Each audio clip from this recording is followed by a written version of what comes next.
Mr. Mayor, moving on to the next agenda, we're under item C under delegation. We have the Cadboro Bay Residents Association dog restrictions at Cadboro Bay Beach. We do have a presentation, and I'll turn to Mr. Eric Dolly to commence. Thank you. Good evening and welcome. As you take your seat, please give your name and the area you reside, and welcome to you and the rest of the members of your delegation. Thank you. Thank you. Good evening, Mayor, Council, and staff. My name is Eric Daly. I'm the chair of the Cadboro Bay Residents Association. I reside at 2923 Mount Baker View Road. In March, we appointed a beach committee to review the January 27th report by Councillor Harper on issues with dogs on the beach in Cadboro Bay. Our committee's goal, a neighborhood solution. The members of the beach committee are here: Rob de Trois-Maisons, Barry Andershak, Liz Miller via video conference, and Carmen Arndorf, one of our subject matter experts. Our presentation this evening summarizes what the research team has learned and what we've heard from the community. Our recommendation is that Council accept our report of August 31st. We take no position on dog restrictions, and we stand ready to support Council's decision on this matter. I'll now turn it over to Carmen and Barry to take you through our findings. Thank you.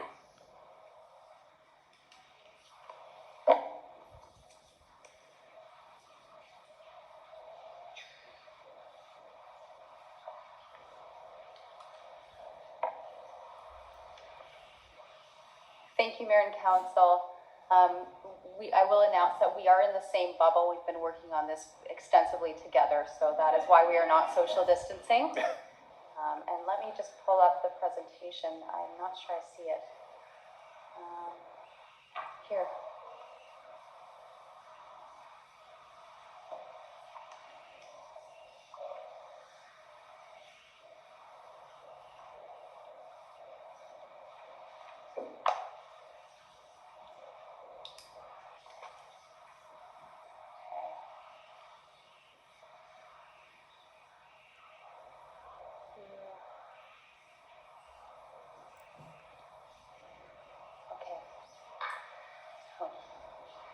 My name is Carmen Arnsdorf. I live on Phyllis Street in Cadboro Bay. My name is Barry Andershak. I live on White Rock Street in Cadboro Bay. The January report raised many concerns: safety, nuisance, barking, disturbance to birds, uncollected dog feces, non-compliance to bylaws, and more. It also generated strong interest and emotion from the public. To do justice to the issue, the committee needed a comprehensive study. We needed to understand how people use the beach and what the impacts of dogs, both positive and negative, are. More than 1,200 people completed our survey and submitted over 2,300 comments. We also reviewed hundreds of emails, letters, and had many conversations. Our work has been too extensive to summarize in 10 minutes, but our report describes it fully. We designed a comprehensive process, then we redesigned it due to COVID-19. We conducted thorough research and engaged experts. We navigated polarized views and worked tirelessly to encourage respectful, solution-oriented dialogue. We broadly communicate our survey to promote equal opportunity to share input, and now this presentation highlights what we learned. Cadboro Bay Beach is a crescent-shaped sandy beach located on the traditional territories of the Lekwungen peoples.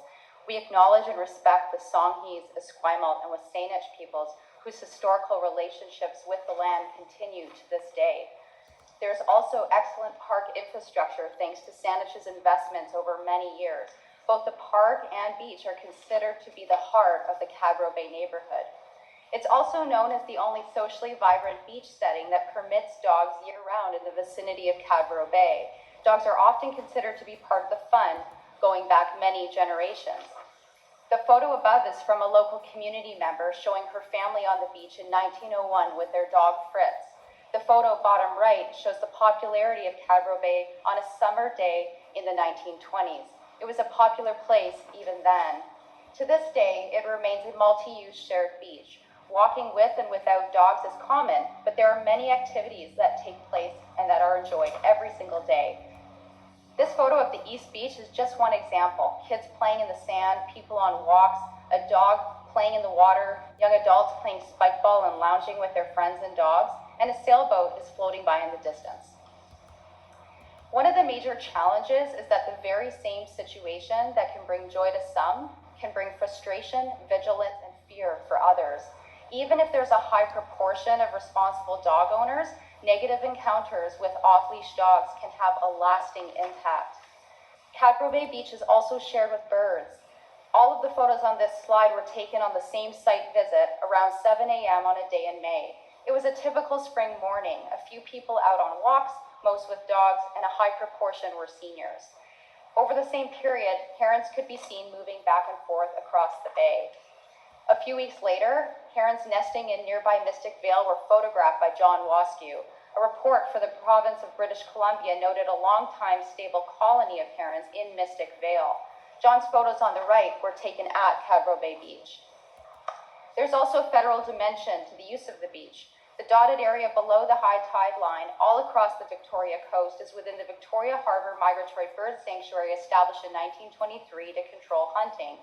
Federal regulations state that dogs must not be permitted to run at large in a sanctuary. Saanach's current bylaws do not indicate conflict. They require dogs to be under control at all times. Regardless, a dog is not under control if it's chasing birds aggressively, interfering with picnickers, defecating out of sight, or running into children at the beach. This is a map of the current restrictions. Dogs are not allowed in the red areas after 9 a.m. from May through August. This includes the entire park, the main pathways, the parking lot, and central and west beaches.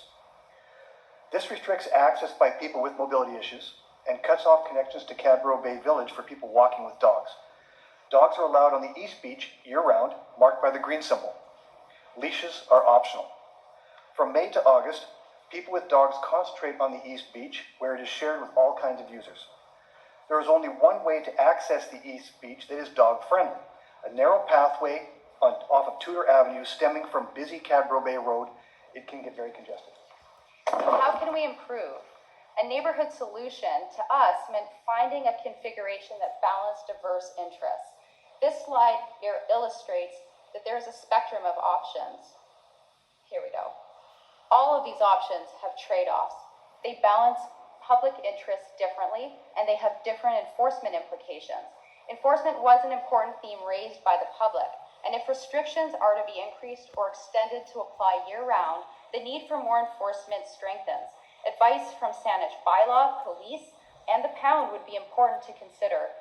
In terms of balancing community interests, we focused on options that maintain year-round inclusivity to families with dogs. So many people voiced that this was essential to them, and our research showed that all issues could be mitigated through approaches that are less restrictive than a dog ban. There are also low-cost approaches that could be included to make a difference. Improving signage, allowing leashed dogs on main pathways, creating a volunteer group that helps keep the beach clean and promote control of dogs. 122 people said they want to volunteer. Also, compliance is supported when rules are simple and fit the setting and its balance of uses. Of the more than 1,200 people that completed the survey, 83% were regular or frequent users of the beach. 3 options were surveyed with escalating restriction. People were asked to rate the impact they believed each option might have on the beach experience overall. Positive in the green bars, no impact, yellow bars, or negative impact, red and blue bars. Details are described in our report, but here are the key themes. As these options got more restrictive, the public response was increasingly negative. You can see this by the growth in the size of the red bars. Option 1 was the most supported, but for people experiencing strong concerns, it doesn't do enough.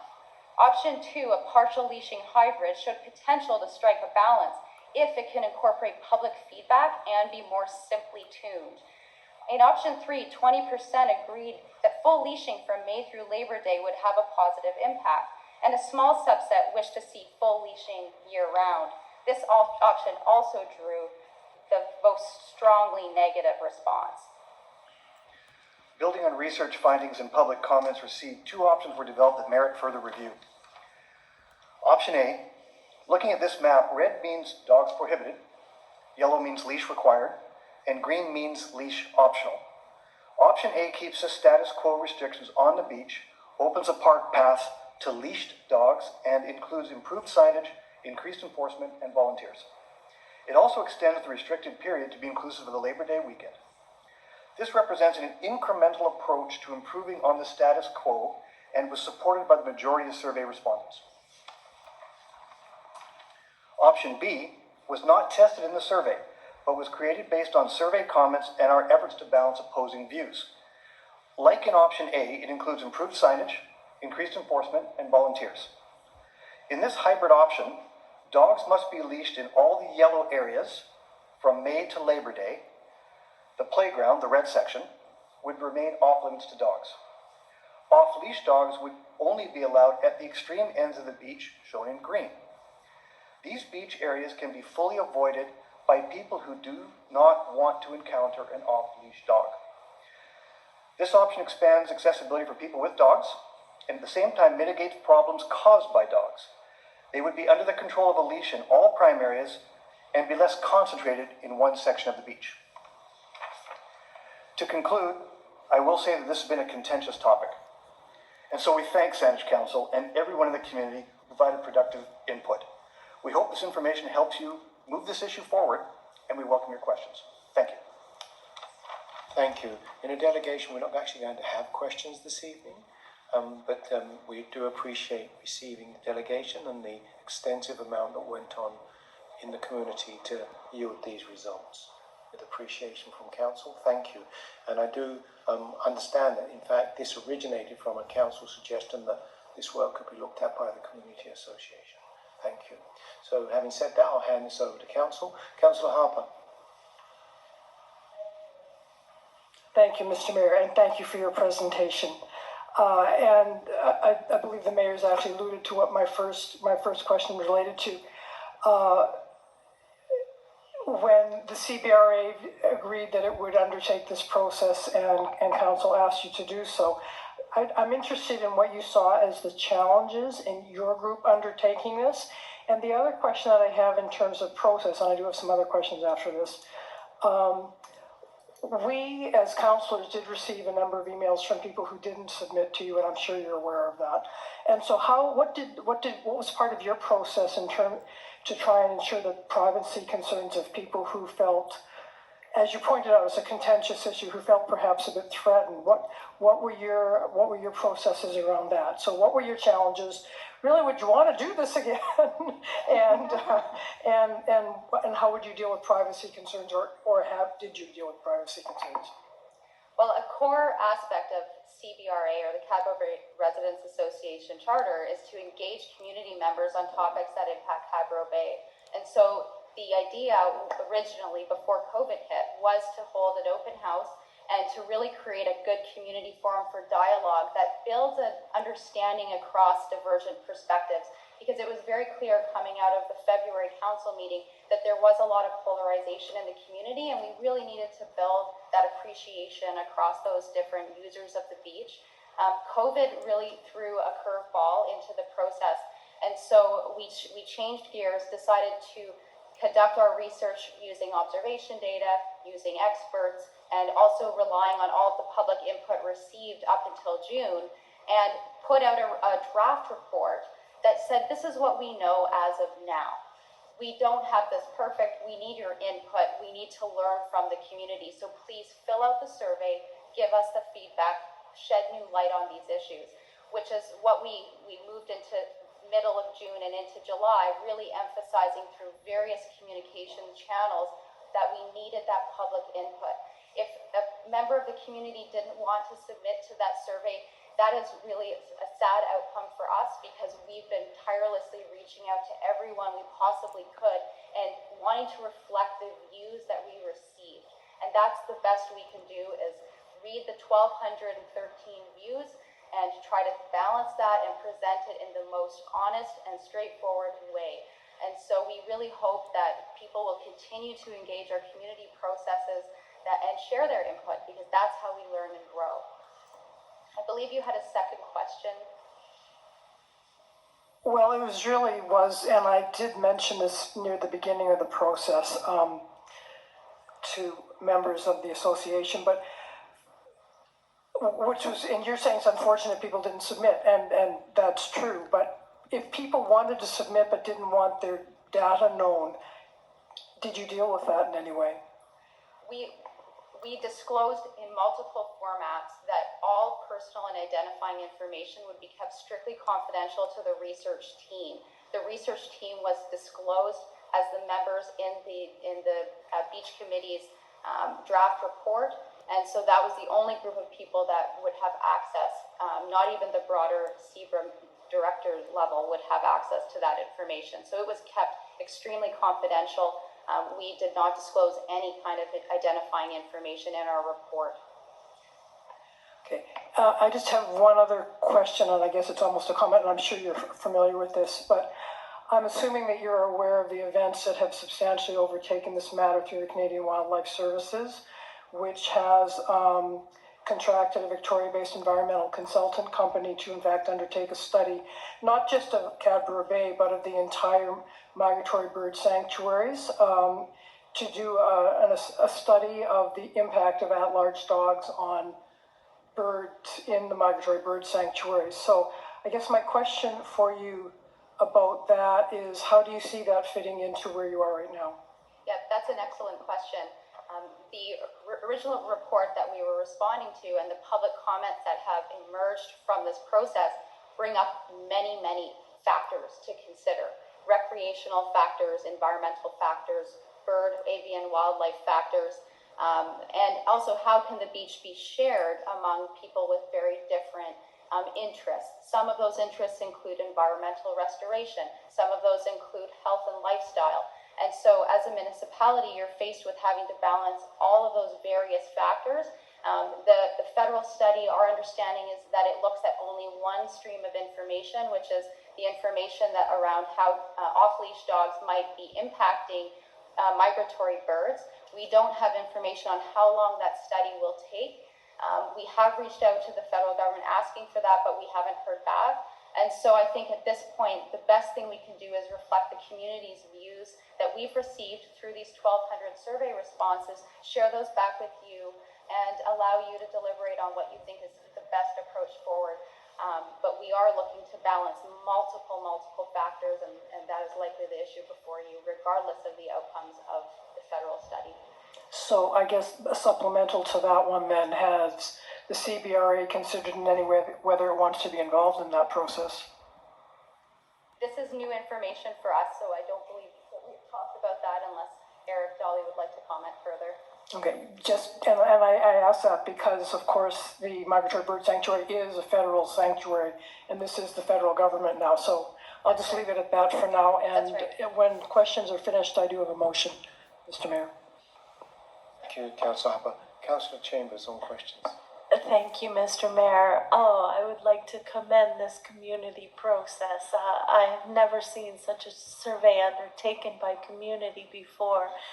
And I think it's really amazing and thorough. And I've gone down to the beach several times because, as you know, I'm a wildlife conservationist, so I was very concerned, and I'm also a pet owner, so I've spent many times, and living in the Blenkinsop Valley myself, I definitely found the really nice points about your beach and the community there, and I started venturing down there daily. Not daily, but daily. Anyways, so what I'm interested in is, did you notice any other obstacles that were offending bird habitat? Because when I went down there, I did notice other obstacles, and I'm wondering if you can tell me what you may have observed that transcends our four-legged friends. Now, I will caveat that we did consult a professional biologist who was the one that gave us information around the bird species present on the beach. And also, as part of our observation data, there are multiple factors that we can see in very plain ways impacting the potential as a sanctuary. When we see a beach being very busy with people doing all kinds of recreational activities, jet skis racing around, you'll see that. And, so the issue of off-leash dogs is an impact, but whether that's an impact that will make a difference if they were leashed. We can't comment on that. It's very possible that you could require leashing and that the sanctuary's quality doesn't improve in any way. But again, that would require, I think, further study. But certainly, I think to narrow the focus to just dogs and not consider all the other factors would be an error if your agenda or your interest is to understand what would make the best environment for birds. Thank you. I agree with you, and that would be an error, because when I went down there, I noticed that a lot of the dissolution of the heron habitat, which I've been studying out there for many, many years with UVic, was being obliterated by excavators on the cliffside there of the beach. So, and I know that that was a really devastating factor. So if we're going to look at dogs, we've got to look at the whole beach. So I really appreciate your work, and I will be taking diligent looks. And I'm really happy that this is a multi-governmental process, and that we will be doing upkeeps. Personally, I love the options that you've presented, and this is a place where the land claims have just been settled, $35 million. This beach is now legit for everybody to go on. We've made amends, and the First Nations were such welcoming people, and dogs, people, and everyone. So this is their land. We are welcome to that land, and so I'm very interested in how we can continue to conserve the ecological assets, and I do thank you very much for your work. Thank you. Thank you, Councillor Chambers. Seeing no other first-time speakers, Councillor Harper. Seeing no other speakers or questions, I will move to receive the report. Moved by Councillor Harper, second by Councillor Bryce. Did you wish to speak to it? I believe I covered off during my questions, but if necessary, I'll speak later.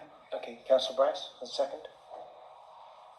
Seconding to receive, I would say as well, I'm extremely impressed with the work the Community Association has done.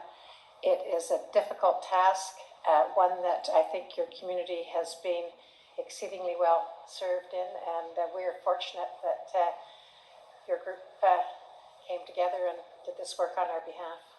Glad to receive this. Thank you. Thank you. Thank you. Next up, Councillor Plant, please.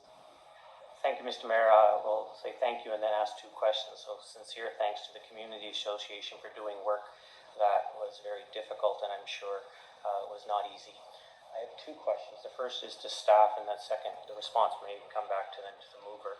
By essentially receiving this and only receiving this tonight, what happens to this file? That would be up to council in subsequent direction. But there is none. It is just to receive it. That's correct. My question through you, Mr. Mayor, to Councillor Harper. Given the community interest in the matter, I'm wondering if by moving only to receive for information, you envision future steps by a council. If she could answer it before I comment. Yes, of course. Councillor Harper, please. Thank you, Mr. Mayor. Well, for one thing, the Community Association asked us to accept it, so that's one of the things that they asked for. But the other thing, which I alluded to in my questions, is the fact that at this point, there's now another player in this field, which is the federal government through Canadian Wildlife Services. And like it or lump it, they are now engaged in investigating throughout all the migratory bird sanctuaries. So to do anything at this point, I think would be premature. It doesn't mean that when this process is finished, we might not want to look at this or any other combination of things. But at this point, doing anything or asking staff to consider something when we know from the materials that we received, I'm not sure if it was in February or in the summer, but that this would be a good year out before staff could even do anything with it. It would make sense to me to let the process play out and then go on from there. Thank you. Through you, Mr. Mayor, to staff. Are staff also aware of the work of the federal government to explore this sanctuary? For the viewers online, we're having nodding heads from our staff at the back. That's good enough for me. So is it fair, another follow-up question then to staff, and nodding may be sufficient again, is it accurate to suggest that council will be made aware of what would happen, transpires with this study, would that be reported out to council, or do we need to provide direction to have that occur? We'll certainly make council aware of any changes from the federal government in terms of the regulation that they're imposing from their end, or any impacts that it might have on the district percentage. Thank you. Just one other aspect. This is a delegation presentation, and so council is rather narrowly guided by your procedures bylaw on what you can do with the information at this point, which is really receive it for information or refer it to staff or a committee. Thank you.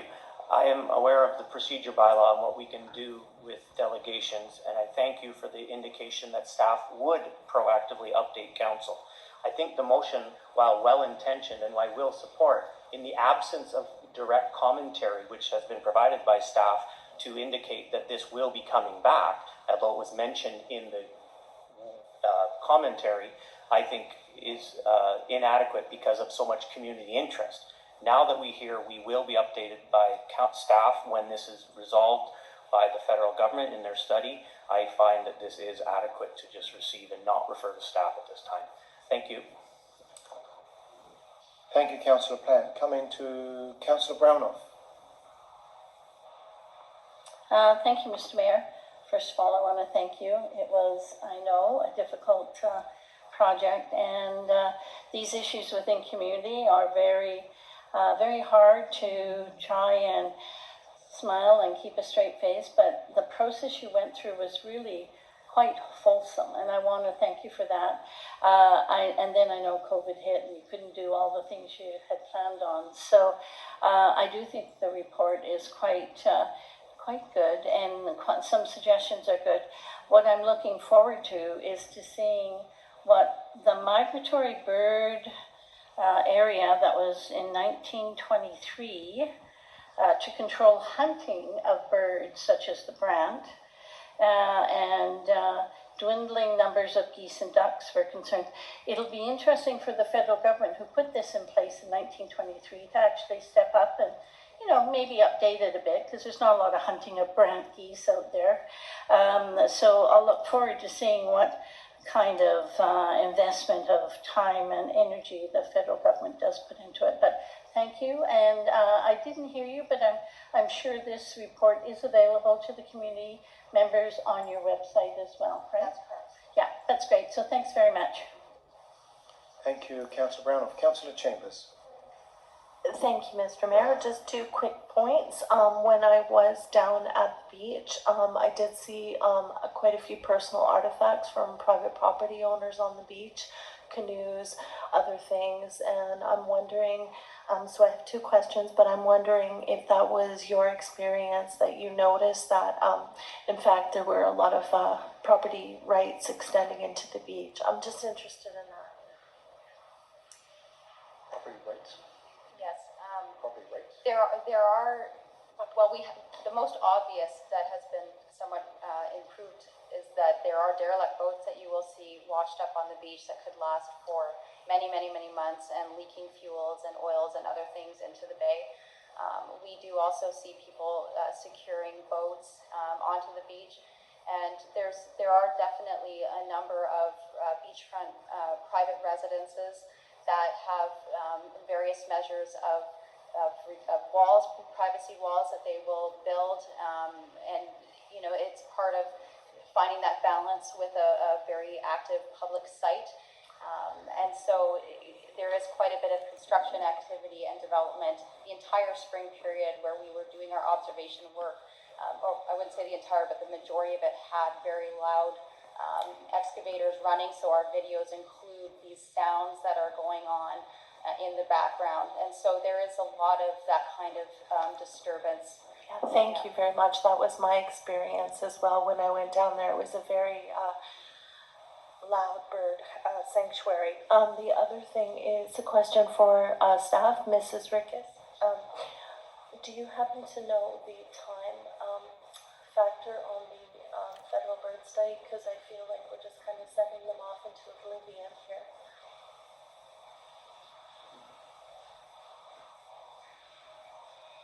Good evening, thank you. No, I don't have a timeline at this point. They're just in the very beginnings of their study and have just hired their consultant, but we'd be happy to come back to council when we know more ourselves. Thank you. So will things just stay as is on the beach until then? Yes. Thank you. Thank you very much. Any other member of council? So on the motion as it stands to receive, those in favour? Opposed? Madam Clerk, none opposed, unanimous, thank you. Delegation, thank you very much for being here. We greatly appreciate your work, 12,000 respondents, and a very well-constructed report. We appreciate it, thank you. Thank you. Thank you. Thank you, Mr. Mayor. Item D on the agenda, bylaws for first reading.